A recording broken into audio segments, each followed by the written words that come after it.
Hello students, I hope you all are good. Now today, real numbers, chapter first, exercise 1.3. Start करेंगे। तो इसमें हमारा क्या है, revising of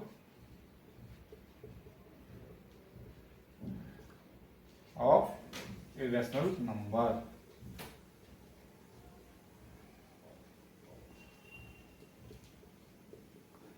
revising of irrational number. अब irrational number क्या होते हैं, ये मैंने आपको अपनी पिछली वीडियो में बता रखा है कि irrational नंबर क्या होते हैं। फिर भी मैं यहाँ आपको एग्जांपल देता हूँ। एग्जांपल जैसे हो गया हमारा √2, √3, √5, 0.21, 21, 21, 3, 6, 5, 7, 1, 8 and so on। This type of numbers are irrational numbers. तो इनको हम इरेशनल नंबर बोलेंगे। तो इसी एक फॉर्म और है इसमें, where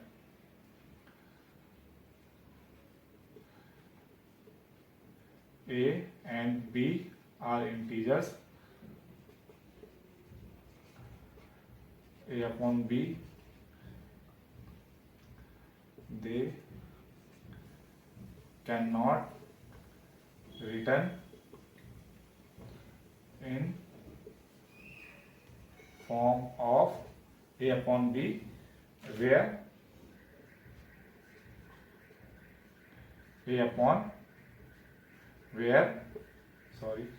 b does not equals to 0। ये हमारा रिलेशन नंबर के एग्जांपल्स हैं। और हमारा क्या होता है, a अपॉन b की फॉर्म में इसको लिख नहीं सकते हम, और b does not equals to 0 होना चाहिए। तो ये रिलेशन नंबर है। अब इससे रिलेटेड मैं क्वेश्चन बताऊंगा आपको क्या है। एक्सरसाइज 1.3 का क्वेश्चन है,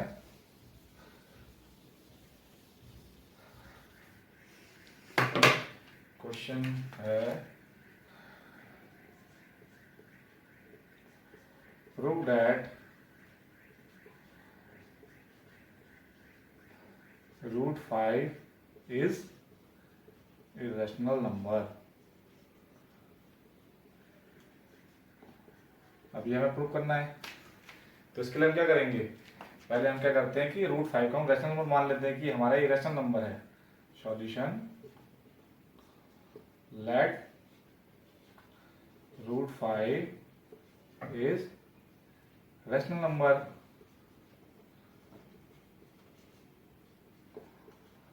हमने क्या करा, एज्यूम कर लिया कि √5 हमारा रैशनल नंबर है, and √5 is equals to a upon b, where a and b are integers। Rational number की कंडीशन क्या होती है, a upon b की फॉर्म में लिख सकते हैं, और a upon b क्या होते हैं, हमारे इंटीजर्स होते हैं, and b does not equals to 0, and a and b are coprime numbers. Coprime numbers.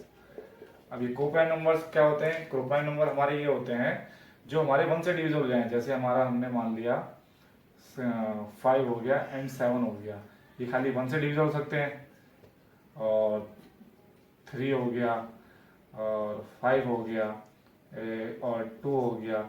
इनको खाली हम 1 से डिवाइड कर सकते हैं, खाली 1 से डिविजिबल हो सकते हैं। तो ऐसे नंबर को हम को-प्राइम नंबर्स बोलते हैं। तो हमने क्या कह दिया, ए एंड बी आज हमारे को-प्राइम नंबर हैं। ओके, तो हमने करेंगे, हम इसको लेंगे √5 is equal to a upon b, b √5 is equals to a। ये लिख सकते हैं हम इसको, b हमारा ऊपर चले गया। तो क्या करेंगे, स्क्वायरिंग ऑन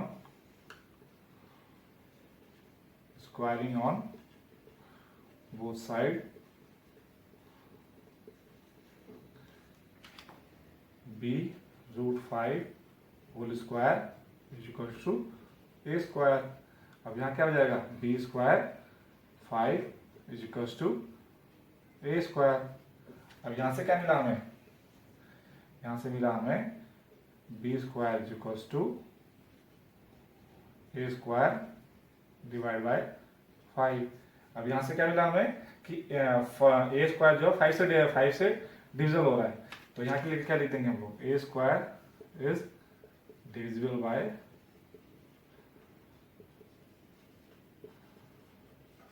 5। जब ये 5 से डिवाइड हो सकता है ए स्क्वायर, मतलब जैसे हमारा, और तो ये हमारा ए से, तो हमारा ये, तो ए स्क्वायर, तो हम ए इज ऑल्सो डिविजिबल बाय 5। तो ए भी हमारा 5 से डिवाइड हो सकता है। मतलब एग्जांपल देख लेते हैं, जैसे हम लोग हमारे लेते हैं ए स्क्वायर हो गया हमारा 25 और ए हो गया हमारा 5 का स्क्वायर होगा 25 हो जाएगा, तो हमारा 5 से डिवाइड हो जाएगा, 5 5 जा 25, 5 बन जाए 5। तो ये मतलब जो ए स्क्वायर है हमारा 5 से डिवाइड हो गया और ये ए है हमारा 5 से डिवाइड हो गया, तो ये ऐसा लिख दिया हमने यहाँ पे। तो अब हम क्या करेंगे, let a is equal to 5c, ये हम लेट कर लेते हैं, where c is some integers. अब ये वैल्यू को हम यहाँ पे पुट करेंगे इसमें, b roots 5 equal to a। अब ये इसको हम क्या करते हैं, यहाँ पे इक्वेशन 1 मान लेते हैं हम लोग, ये हमारी इक्वेशन 1 हो गई। अब ये जो वैल्यू है a इक्वल टू 5c यहाँ पुट करेंगे हम लोग, b square 5 is equal to 5 of c का whole square, b square 5 5 5 25 c square, ये मिला हमें। अब यहाँ से क्या करेंगे, 5 5 जा 25, b square is equal to 5 of c square, b square is equal to b square divide by 5 हो जाएगा is equal to c square. अब यहाँ से क्या मिला हमें, b स्क्वायर क्या है, 5 क्या है, b स्क्वायर क्या है, 5 से डिविजिबल हो रहा है, तो b square is divisible by 5। तो इसी तरह से क्या होगा, हमारा b भी डिविजिबल हो जाएगा, b is also divisible by, कैसे, अभी मैंने बताया था आपको, b हमारा कुछ और ले लेते हैं, जैसे हम ले लेते हैं, जैसे सेम ये था उस टाइप से हम ये भी लेंगे। ऐसे ही हमारा b स्क्वायर भी कुछ रहा होगा, b स्क्वायर हमारा b हम मान लेते हैं 25 और b स्क्वायर हो जाएगा 625, तो इसका 25 इंटू 25 इज इक्वल टू 625 होता है। तो ऐसे ही होगा, b हमारा 25 रहा होगा, 25 डिवाइड बाई 5 5 से डिविजिबल हो जा रहा है, और 625 तो ये 5 से डिविजिबल हो जाएगा, 5 इंटू 5 और 5 6 12, 5 इंटू 5, सेम ऐसे ही करके ये हमारा डिविजिबल हो जा रहा है। तो अब क्या मिला हमें, यहाँ से हमें ये मिला कि 5 जो है a से भी डिविजिबल हो रहा है और b से भी डिविजिबल हो रहा है, बट हमने क्या कहा था, a एंड b हमारे कोप्राइम नंबर है, बट हमने कहा कोप्राइम नंबर क्या होते हैं, जो खाली 1 से डिविजिबल हो सकते हैं, लेकिन हमारे क्या है, यहाँ पर 5 से डिविजिबल हो रहे हैं, a और b दोनों हमारे 5 से डिविजिबल हो रहे हैं, तो हमारा क्या हुआ, तो बट ये डिविजिबल 5 से हो रहे हैं, but a and b are coprime numbers.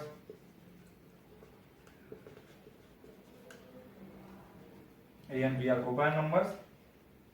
अब हमने क्या है, हमारा था a एंड b हमारे कोप्राइम नंबर है, लेकिन a b 5 से डिविजिबल हो रहा है और b से 5 से डिविजिबल हो रहा है, ये क्या 1 से डिविजिबल हो नहीं रहे हैं, तो इसका मतलब क्या हुआ, they are not coprime number. Our assumption is incorrect.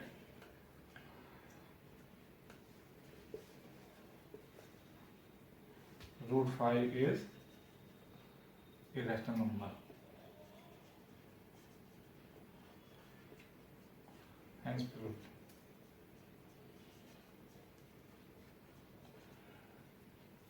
Thank you students. अगर कुछ आपको इससे रिलेटेड कुछ प्रॉब्लम है तो आप मुझे मेरे नीचे कमेंट करके बता सकते हैं, तो इसी टाइप से मैं आज के लिए कुछ हेल्प करते रहूँगा। Thank you.